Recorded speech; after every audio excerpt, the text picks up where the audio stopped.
Oh man, another rainy day out in the garden. Time for us to go have some fun. I figured I got a great activity. We're gonna go do a quick harvest of our garden right now, and then we're gonna go make some stew. So let's get right after it.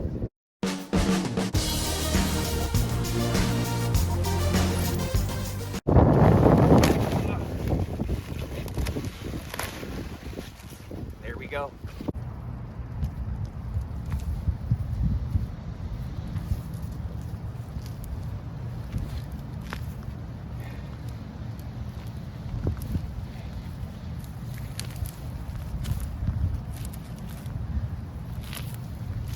There we go. Or look at this cauliflower. Looks incredible.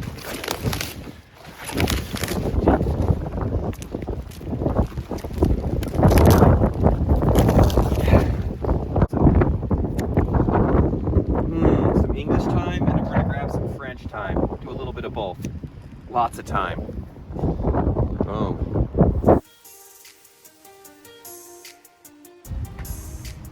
Now, I didn't do a very good job of doing the how-to of this video, but you can see the aftermath of our soup. It looks really good. It's already, the students are loving it. You can see right here. This was packed full a moment ago. We've got the carrots, the cabbage, the cauliflower, garlic, some fresh thyme in there. And so we are just loving it. Gardening is great. It's even greater and more fun when you get to do it with people you care about, and you get to share that with all your students that hopefully, yeah, cannot wait to eat this. Yum, time to eat.